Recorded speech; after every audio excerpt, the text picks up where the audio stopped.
Good morning student. આપણે મચ્છુ પિચ્છુ પાઠનો પ્રવાસ કરી રહ્યા છીએ, રાઈટ? ઓકે.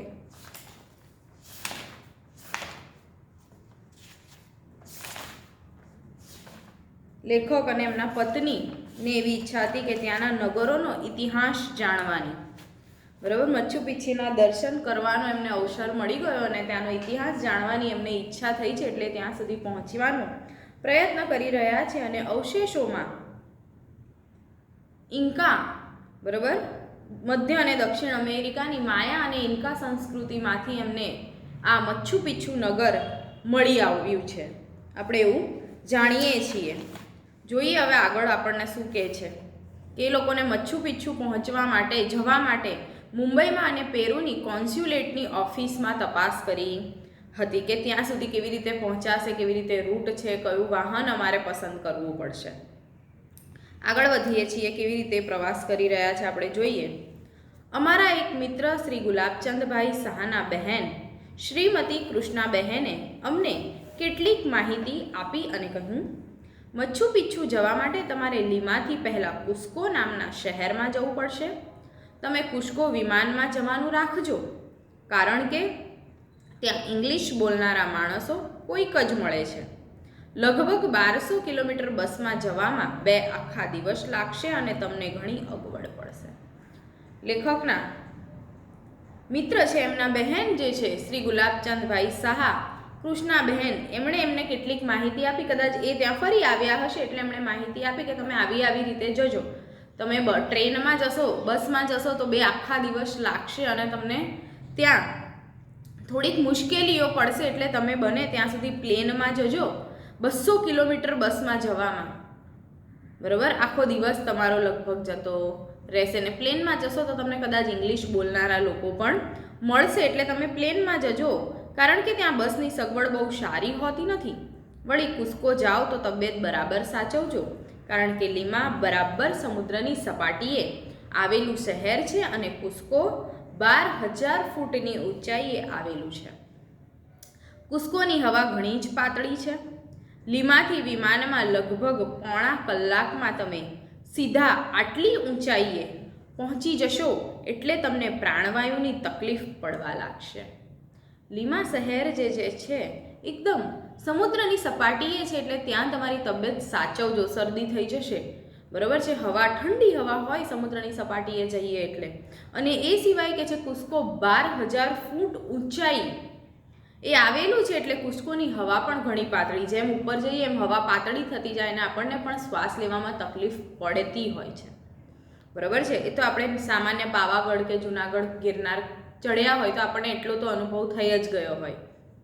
તો એવી જ રીતે અહીંયા પણ કે છે કુસ્કો 12,000 ફૂટની ઊંચાઈએ છે અને ત્યાંની હવા ઘણી જ પાતળી છે.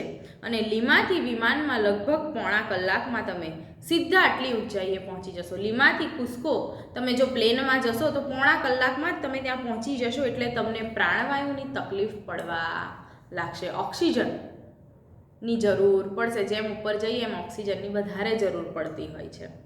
તો અને તમે પહોંચીને તરત તમે હરફર કરતા નહીં, ત્યાં પહોંચીને તરત ફરવા ના નીકળી જતા. ચલો આપણે આવી ગયા છે, બેગ મૂક્યા, ચલો ફરવા નીકળી જઈએ. તો શું કહે છે, સામાન બને તેટલો ઓછો લઈ જજો. સાધારણ વજનવાળી બેગ કે કોઈ બીજી કોઈ ચીજ વસ્તુ તમે ઉચકો કે જરાક ઝડપથી ચાલો કે તરત તમને શ્વાસની તકલીફ થવા લાગશે.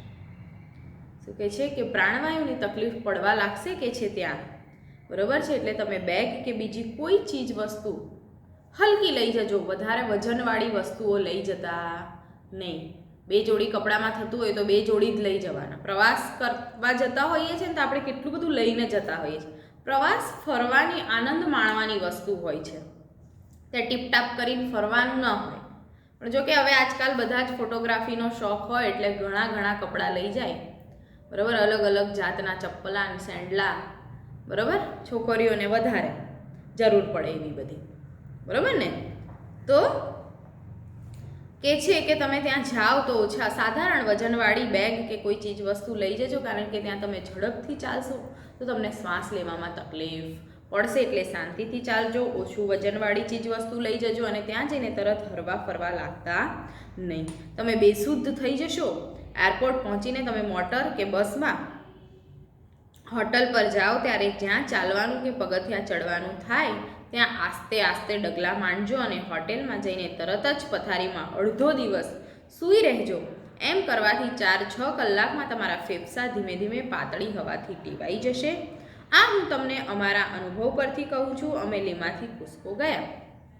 શું કીધું એમણે એ પછી કે સાધારણ વજનવાળી વસ્તુઓ લઈ જજો અને જેમ તમે પ્લેનમાંથી ઉતરો એટલે ધીરે ધીરે ચાલજો. ગમે તે બસ કે મોટરની અંદર તમે બેસો એરપોર્ટ પરથી અને સીધા જ્યાં તમે હોટલ પર પહોંચો ત્યાં પગથિયાં હોય, ચાલવાનું હોય તો ધીરે ધીરે ચાલજો અને ગયા પછી રૂમમાં જઈને અડધો દિવસ સુધી તમે સૂઈ જજો, આરામ કરજો. કારણ કે ત્યાંની હવા જે છે એમાં તમે થોડાક સેટ થવા લાગશો.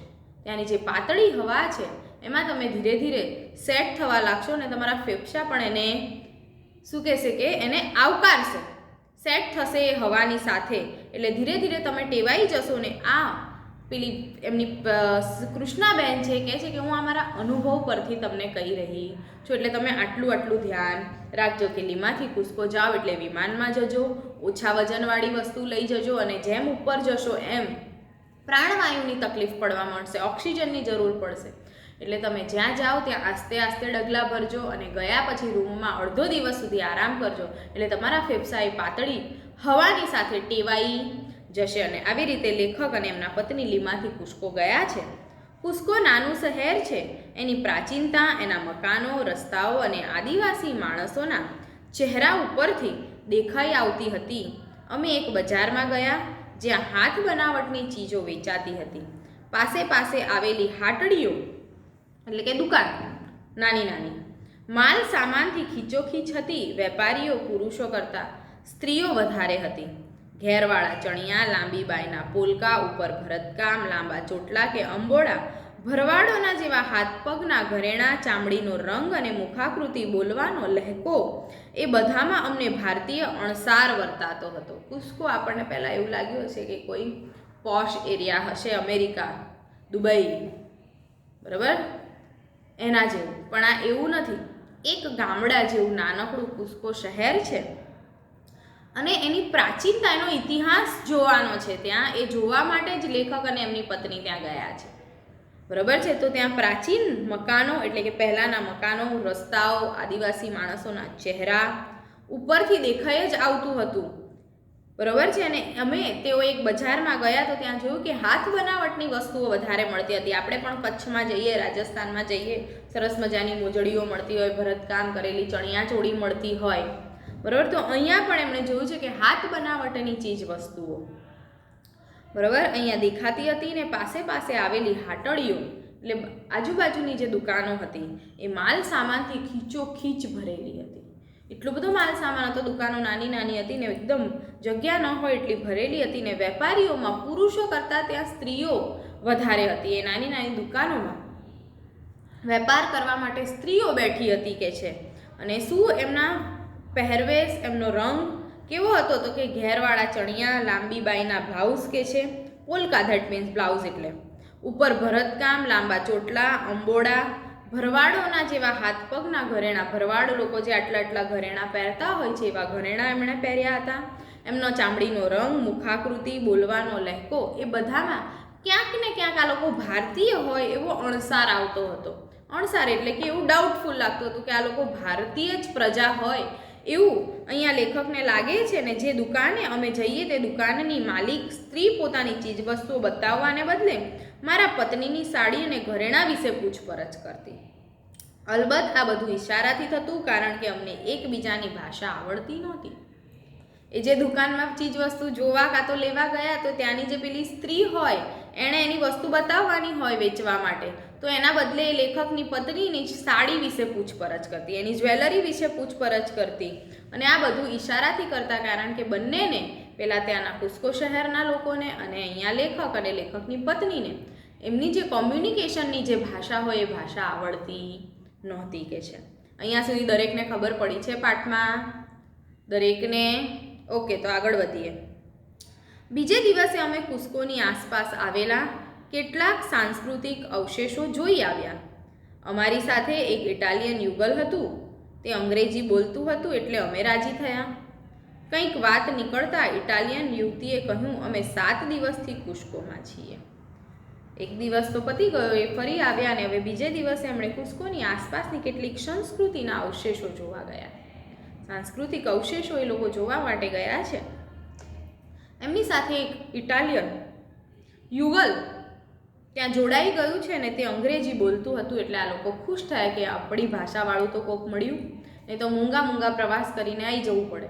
તો એ લોકો ખુશ થઈ ગયા અને કંઈ વાત નીકળતા ઇટાલિયન યુવતીએ કહ્યું કે અમે 7 દિવસથી કુસ્કો શહેરમાં છે. 7 દિવસથી એટલે બહુ કહેવાય. તો આપણને પણ કહું કે અમે તો આટલા દિવસ ત્યાં ફરી આવ્યા, તો આપણને એવું તો ત્યાં શું જોવા જેવું હશે, તો આટલા દિવસ લાગ્યા એમ કરીને. અમે 7 દિવસથી કુસ્કોમાં છીએ એમ? અહીં એટલું બધું જોવાનું છે? અમે પૂછ્યું.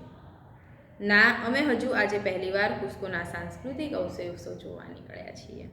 તો આટલા બધા દિવસ શું કર્યું? એટલે પેલા એક સહજ સ્વભાવ પૂછ્યું કે 7 દિવસથી છો તો એટલું બધું અહીંયા શું જોવાનું છે કે છે? તો કે ના, અમે તો આજે પહેલી વાર સાંસ્કૃતિક અવશેષો જોવા નીકળ્યા છે. તો કે તમે આટલા બધા દિવસ શું કર્યું કે છે? અમે હોસ્પિટલમાં હતા. કેમ હોસ્પિટલમાં છે આપણે જોઈએ. આમ તો એનો જવાબ આપણને ઉપર મળી જ ગયો છે, બરાબર. પણ હવે આગળ જોઈએ હોસ્પિટલ કેમ હતા. અમારો કાર્યક્રમ અસ્તવ્યસ્ત થઈ ગયો છે. પહેલે દિવસે કુસ્કો પહોંચીને તરત જ અમે બજારમાં ફરવા નીકળી પડ્યા. આ થોડાક પરિશ્રમને પરિણામે તે દિવસે બપોરે અમને સખત બેચેની લાગવા માંડી. માથું સતત દુખવા આવ્યું. રસ્તામાં ચાલતા મારા પતિને ચક્કર આવ્યા અને પડી ગયા. તેઓ બેભાન થઈ ગયા. હું પણ શ્વાસની તકલીફથી ગભરાઈ ગઈ હતી. અમને બંનેને હોસ્પિટલમાં લઈ જવામાં આવ્યા. અઠવાડિયા પછી હવે અમારી તબિયત સારી થઈ છે. ડૉક્ટરે હવે અમને ફરવાની રજા આપી છે. એટલે જ પેલા કૃષ્ણાબેને અમને પહેલાં જ કહી દીધું હતું કે તમે અહીંયાથી કુસ્કો શહેર જેમ પહોંચો એટલે અડધો દિવસ સુધી રૂમમાં બેસીને આરામ કરજો, કારણ કે ત્યાંના વાતાવરણ સાથે આપણને ટેવાતા વાર લાગે. ભારતની બહાર જઈએ એટલે થોડીક તકલીફ પડે. ભારતમાં ને ભારતમાં જ કદાચ ફરવાનું હોય મે બી તો તકલીફ પડે નહીં. તો અહીંયા શું કીધું એમણે કે અમે હોસ્પિટલમાં હતા. તો કે છે કેમ? કે અમારો આખો કાર્યક્રમ અસ્તવ્યસ્ત, આખું શિડ્યુલ અમારું ચેન્જ થઈ ગયું કે છે. પહેલા જ દિવસે કુસ્કો પહોંચીને અમે બજાર ફરવા નીકળી પડ્યા એટલે અમને સતત બેચેની થવા લાગી, માથું દુખાવવા લાગ્યું કે છે. અને રસ્તામાં ચાલતા મારા પતિને ચક્કર આવ્યા અને તેઓ પડી ગયા.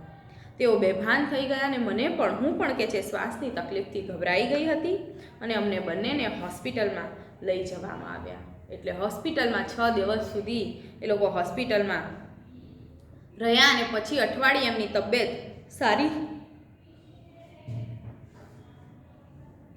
સારી થઈ છે ને ડૉક્ટરે હવે એમને ફરવાની રજા આપી છે. એટલે હવે એ લોકો આજે ફરવા માટે નીકળી પડ્યા છે. એ યુગલની વાત સાંભળીને અમને થયું કે કુસ્કોમાં અમે પહેલાં આરામ કરી લીધો એ ડાપણનું કામ કર્યું. બરાબર. કોઈ આપણને ક્યારેક કોઈ ઇન્સ્ટ્રક્શન આપતું હોય તો સાંભળવું જ જોઈએ.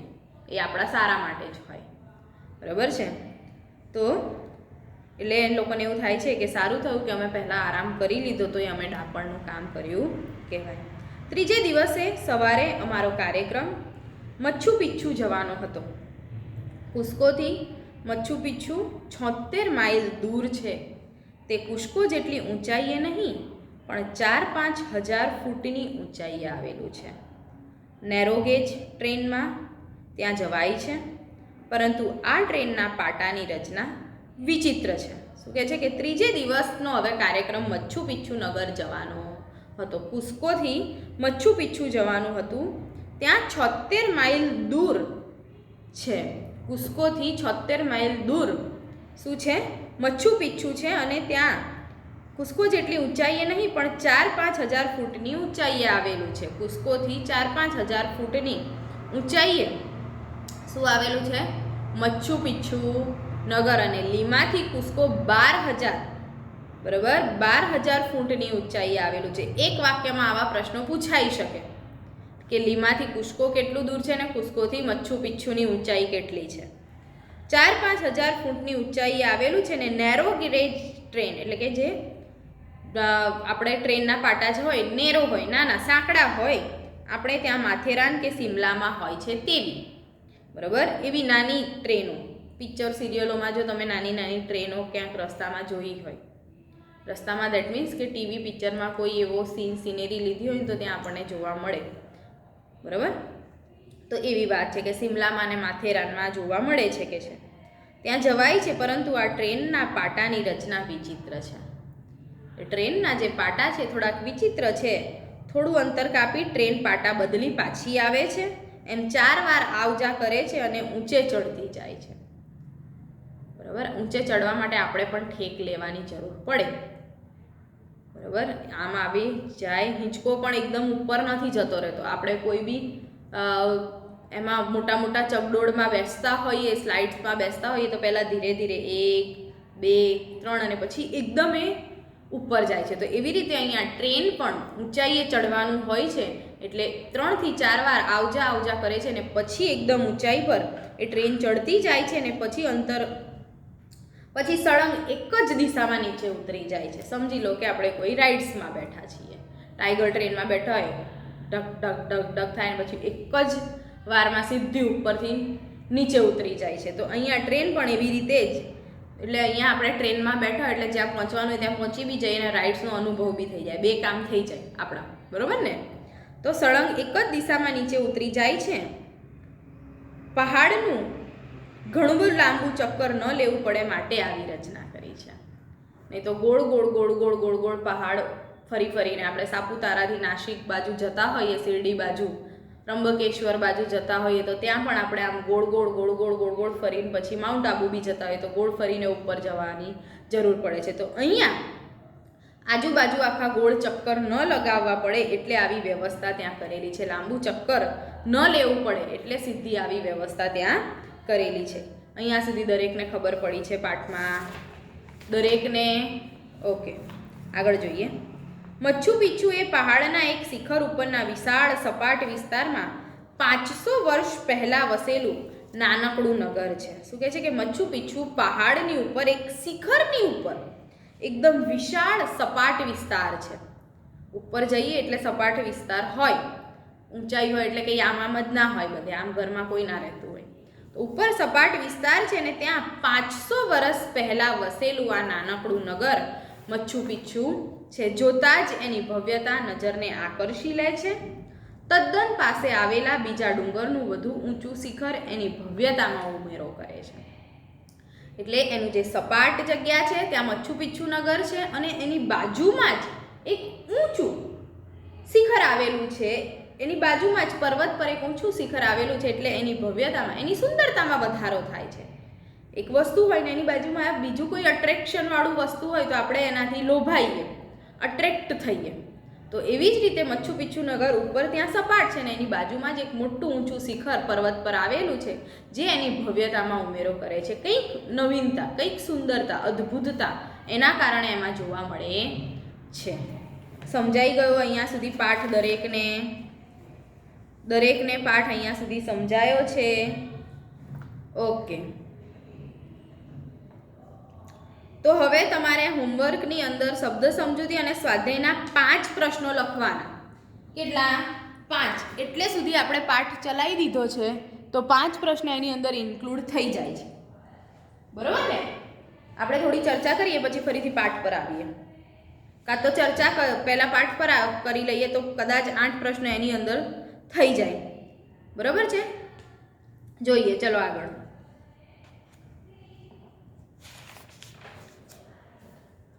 એક્ઝામ આવશે ફેબ્રુઆરીમાં, વાંચતા રહેજો, બરાબર છે? વીકલી ટેસ્ટ આવતી રહેશે, યુનિટ ટેસ્ટો આવતી રહેશે, એટલે વાંચતા જ રહેજો. ભલે એક્ઝામ એવું થાય કે હા એક્ઝામ તો છેક જૂનમાં છે ને, આપણે આપણી તૈયારી રાખવાની છે, બરાબર છે? ચલો. મચ્છુ પિચ્છુની શોધ કેલિફોર્નિયા અને હાર્વર્ડ યુનિવર્સિટીના ઇતિહાસના અધ્યાપક તરીકે કામ કરતા હિરમ બિંગહામ નામના હોનોલુલુના યુવાન ઇતિહાસકારે કરી હતી. મચ્છુ પિચ્છુ નગરની શોધ કેવી રીતે થઈ? કેટલા બધા રિસર્ચ કરનારા હોય, સંશોધકો હોય, ઐતિહાસિક હોય, ભૌગોલિક સંશોધકો હોય, વૈજ્ઞાનિકો હોય, આ બધા જ શોધખોળ કરતાં કરતાં આપણને કંઈક ને કંઈક મળી આવે છે. હવે કોરોનાનું આટલા દિવસથી પરીક્ષણ કરતાં રિસર્ચ કરતાં કદાચ કાલે પેપરમાં આવે છે કે આપણને 2 રસી મળી છે જે ફાયદાકારક છે. વેક્સિન 2 આપણને મળી આવી છે જે ફાયદાકારક છે. તો એવી જ રીતે આ મચ્છુ પિચ્છુ નગર ક્યાંક પડી રહ્યું હતું, પણ સંશોધન કરતાં આપણા જેવા તમારા જેવા કદાચ કોઈને એવી ઈચ્છા થઈ હશે, લાવને અહીંયા આંટો મારીએ, લાવને આખું વર્લ્ડ ફરીએ. ફરતા ત્યાં કોઈ પહોંચ્યું હશે અને એ નગર એમને મળી આવ્યું છે અને એની શોધ કેલિફોર્નિયા અને હાર્વર્ડ યુનિવર્સિટીના ઇતિહાસના અધ્યાપક તરીકે કામ કરતા હિરમ બિંગહામ નામના હોનોલુલુના યુવાન ઇતિહાસકારે કરી. તો મચ્છુ પિચ્છુ નગરની શોધ કોણે કરી? ફક્ત નામ પૂછે તો તમારે હિરમ બિંગહામ લખવાનું છે. હોનોલુલુના યુવાન હિરમ બિંગહામ ઇતિહાસકારે કરી છે. અંડરલાઈન કરવું હોય તો કરી દેજો, પાછળ ક્વેશ્ચન છે જ. ક્વેશ્ચન નંબર 1 કે હિરમ બિંગહામ કોણ હતા? તો હોનોલુલુના ઇતિહાસકાર, બરાબર. આખું જ લખવાનું કે કેલિફોર્નિયા અને હાર્વર્ડ યુનિવર્સિટીના ઇતિહાસના અધ્યાપક તરીકે કામ કરતા હોનોલુલુના યુવાન ઇતિહાસકાર હિરમ બિંગહામ હતા. હવે આ એક પ્રશ્ન તમે આન્સર એક જ યાદ રાખવાનો છે અને 2 રીતે પૂછાય કે મચ્છુ પિચ્છુ નગરની શોધ કોણે કરી અને હિરમ બિંગહામ કોણ હતા. આ 2 પ્રશ્ન પૂછાય એટલે જવાબ બંનેનો એક જ થઈ જાય. બરોબર છે? ઓકે. એક વખત એક આદિવાસી ખેડૂતના બતાવ્યા પ્રમાણે ગીચ ઝાડીમાંથી ચડતા તેઓ મચ્છુ પિચ્છુ આવી પહોંચ્યા. એ જોતાં જ તેઓ આશ્ચર્યમાં ગરકાવ થઈ ગયા. પોતાની આ શોધ વિશે એમણે પુસ્તક લખ્યું છે. શું કહે છે કે એકવાર આદિવાસી ખેડૂતોને એમણે બતાવ્યું કે પેલું ગીચ જંગલ છે, જાઓ ત્યાં ફરવું હોય તો ફરો. તો ફરતા કહે છે ઝાડીમાંથી એ ચડતા મચ્છુ પિચ્છુ પહોંચી ગયા છે અને પહોંચ્યા પછી તેઓને આશ્ચર્ય થયું અને આશ્ચર્યમાં ગરકાવ થઈ ગયા. નવાઈ લાગી છે એમને, આશ્ચર્ય થઈ ગયું અને શોધ વિશે એમણે એ જે શોધ કરી પછી એમણે તો એના વિશે એમણે પુસ્તક લખ્યું, the lost city of the Incas. ભૂલમાંથી આ સિટી લોસ્ટ થઈ ગઈ છે, ખોવાઈ ગઈ છે. The lost city of the Incas. પૂછાય કે હિરમ બિંગહામનું પુસ્તકનું નામ લખો, તો the lost city of the Incas. Machu Picchu શબ્દ અહીંના આદિવાસી ઇન્ડિયન લોકોની ક્યુએચુઆ નામની ભાષામાંથી આવ્યો છે. એનો અર્થ થાય છે જૂનું શિખર. મચ્છુ પિચ્છુનો અર્થ શું થાય છે? જૂનું શિખર. એ ક્યાંથી આવ્યો છે આ શબ્દ મચ્છુ પિચ્છુ શબ્દ ક્યાંથી આવ્યો? તો આદિવાસી ઇન્ડિયન લોકોની ક્યુએચુઆ નામની જે ભાષા છે, બરાબર, જેમ ગુજરાતી હોય, હિન્દી, સુરતી, કાઠિયાવાડી, બરાબર, મરાઠી, બંગાળી, ઉર્દુ, તુર્કી, ઘણી બધી, બરાબર છે ને? તો એવી રીતે ક્યુએચુઆ નામની જે ભાષામાં છે મચ્છુ પિચ્છુના આદિવાસી જે લોકો, ઇન્ડિયન આદિવાસી લોકો છે, એમની ક્યુએચુઆ નામની જે ભાષા છે એમાંથી મચ્છુ પિચ્છુ એવો શબ્દ મળી આવ્યો છે ને એનો અર્થ થાય છે જૂનું શિખર. અહીં ખોદકામ કરતા મળી આવેલા ચીની માટી અને ધાતુના વાસણો, હાથ વણાટના કપડાં, શિલ્પાકૃતિઓ અને સ્થાપત્યના નમૂનાઓ ઉપરથી ઇતિહાસકારો એમ માને છે કે ઈસવીસન 1420ની આસપાસ આ નાનકડું નગર સ્થપાયું હોવું જોઈએ. ઇન્કા વંશના રાજા પાચાકુટેકે ધરતીકંપ પછી જ્યારે કુસ્કો નગર ફરીથી વસાવ્યું ત્યારે એન્ડીઝની પર્વતમાળામાં બીજા કેટલાક નગરો પણ વસાવ્યા હતા. એ અરસામાં એણે આ મચ્છુ પિચ્છુ નગર વસાવ્યું હશે. શું કહે છે? મેં તમને પહેલાં જ પાઠ શરૂઆત થયો ત્યારે કીધું કે તમે જ્યારે 6ઠા 7મામાં હશો ત્યારે એસેસ ભણ્યા હશો તો એમાં આવ્યું હશે કે ઇતિહાસ જાણવાના સોર્સ, બરાબર, ઇતિહાસ જાણવા માટેના સોર્સ કયા છે?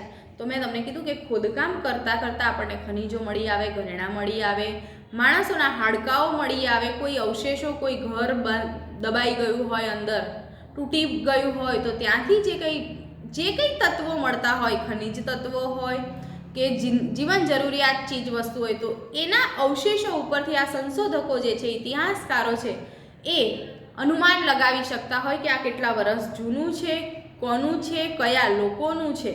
તો એવી જ રીતે અહીંયા કે છે ખોદકામ કરતી વખતે કે જ્યારે ચીની માટી ના ધાતુના વાસણો, હાથ વણાટના કપડાં મળ્યા હતા, શિલ્પાકૃતિઓ, સ્થાપત્યના નમૂનાઓ મળી આવ્યા હતા. એટલે ઇતિહાસકારો એવું માને છે કે ઈસવીસન 1420ની આસપાસ આ નાનકડું નગર સ્થપાયું હોવું જોઈએ. આ મચ્છુ પિચ્છુ નગરની સ્થાપના ક્યારે થઈ હશે? તો ઈસવીસન 1420ની આસપાસ, એવું એમનું માનવું છે, શ્યોરિટી નથી. બરાબર છે. અને ઇન્કા વંશના જે રાજા હતા પાચાકુતેકે, તો ધરતીકંપ પછી જ્યારે કુસ્કો નગર ફરીથી વસાવ્યું ત્યારે એન્ડીઝની પર્વતમાળામાં કેટલાક નગરો પણ વસાવ્યા હતા. એટલે જ્યારે એ સપાટી પર બધું નાશ થઈ ગયું ત્યારે ફરીથી ઇન્કાનો જે રાજા હતો એણે કુસ્કો નગર ફરીથી વસાવ્યું હતું. બરાબર. કુસ્કો નગર જ્યારે ધરતીકંપના કારણે નાશ થઈ ગયું હતું તો એણે ફરીથી વસાવનાર કોણ હતું? તો ઇન્કા વંશના રાજા પાચાકુતેક. અને એ પછી એન્ડીઝની પર્વતમાળાઓ, એ નામ તો આપણે સાંભળ્યું જ હશે, એસએસ ભણીએ છીએ, નકશો જોયો હોય આખા વર્લ્ડનો, તો ત્યાં એન્ડીઝ એવું નામ આપણે સાંભળ્યું છે. તો કે છે એન્ડીઝની પર્વતમાળામાં બીજા કેટલાક નગરો પણ વસાવ્યા હતા. એ અરસામાં એણે આ મચ્છુ પિચ્છુ નગર વસાવ્યું હશે. એ અરસામાં એણે આ મચ્છુ પિચ્છુ નગર વસાવ્યું હશે. આપણે અહીંયા સુધી રાખીએ છીએ કારણ કે પછી બધું ભેગું થઈ જશે તમારા મગજમાં, નામ ને સંશોધકો ને. બરાબર છે. અહીંયા સુધી આપણે પાઠ રાખીએ છીએ. થોડીક ચર્ચા કરી લઈએ.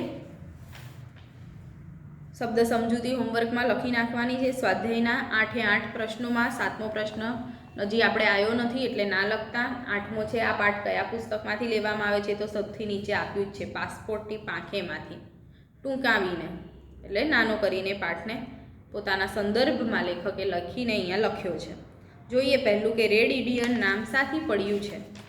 તો અહીંયા જ આપેલું જ છે પેજ નંબર 99 પર કે અતિશય ઠંડીને લીધે ઇન્ડિયનોના ચહેરા રતાશવાળા હતા એટલે રેડ ઇન્ડિયન તરીકે નામ પડ્યું છે. એટલે રેડ ઇન્ડિયન નામ પડ્યું છે. અમેરિકાની કઈ બે પ્રાચીન સંસ્કૃતિનો અહીં ઉલ્લેખ છે? એ પણ 99 પર છે, માયા અને ઇન્કા. કઈ સંસ્કૃતિ? માયા સંસ્કૃતિ અને ઇન્કા સંસ્કૃતિ. બરાબર. હવે બાકીના પ્રશ્નો તમે જાતે કરી શકો એવા જ છો. કરી શકો છો ને? શોધી નાખો. ચલો 2 મિનિટ આપું છું, પછી હું ચર્ચા કરું છું. આ જોડે જોડે એટલે કે યાદ રહી જાય, કારણ કે આ પાઠમાં બધું પછી તમારું મિક્સઅપ થઈ જશે.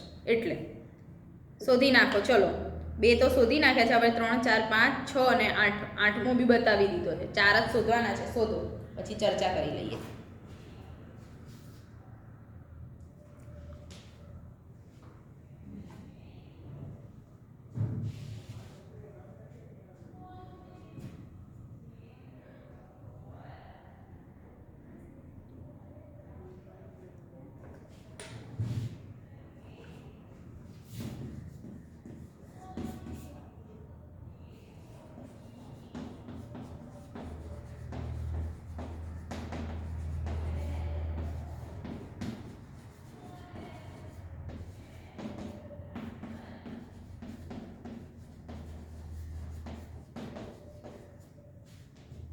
ચલો, કુસ્કો જતાં ઓછું વજન લઈ જવાનું કેમ કહેવામાં આવ્યું છે? તો સાધારણ વજનવાળી બેગ કે બીજી કોઈ ચીજ વસ્તુ ઉચકો કે જરાક ઝડપથી ચાલો તો તમને શ્વાસની તકલીફ પડે માટે. બરાબર. વધારે વજનવાળી વસ્તુ ઉચકીને થોડા ઝડપથી ચાલીએ તો શ્વાસની તકલીફ પડે છે, માટે ઓછું વજન લઈ જવાનું કહ્યું છે. કુસ્કોની પ્રાચીનતા શાના ઉપરથી દેખાઈ આવે છે? તો એના મકાનો, રસ્તાઓ, આદિવાસી માણસોના ચહેરા ઉપરથી દેખાઈ આવતી હતી. પેજ નંબર 100 પર સેકન્ડ પેરેગ્રાફ. કુસ્કો નાનું શહેર છે એની પછીની એ લાઇનિંગ છે. પ્રાચીનતા એના મકાનો, રસ્તાઓ અને આદિવાસી માણસોના ચહેરા ઉપરથી દેખાઈ આવે છે. કુસ્કોથી મચ્છુ પિચ્છુ કેટલું દૂર છે? તો 4-5 હજાર ફૂટની ઊંચાઈએ આવેલું છે. 76 માઇલ દૂર. બરાબર. ત્યાં માઇલ લખવાનું છે. કેટલું દૂર છે કુસ્કોથી મચ્છુ પિચ્છુ? 76 માઇલ દૂર છે. ને 6 નંબરનો ક્વેશ્ચન તો લેસન સમજાવતા જ કહી દીધો છે. હિરમ બિંઘહામ કોણ છે? તો હાર્વર્ડ યુનિવર્સિટીના ઇતિહાસના અધ્યાપક તરીકે કામ કરતા હોનોલુલુના યુવાન ઇતિહાસકાર હિરમ બિંઘહામ છે. બરાબર. આ તમારું આજનું હોમવર્ક બને છે. ક્વેશ્ચન નંબર 1 CWમાં લખી નાખવાનો છે. અહીંયા સુધી આજે આપણે રાખીએ છીએ. Thank you.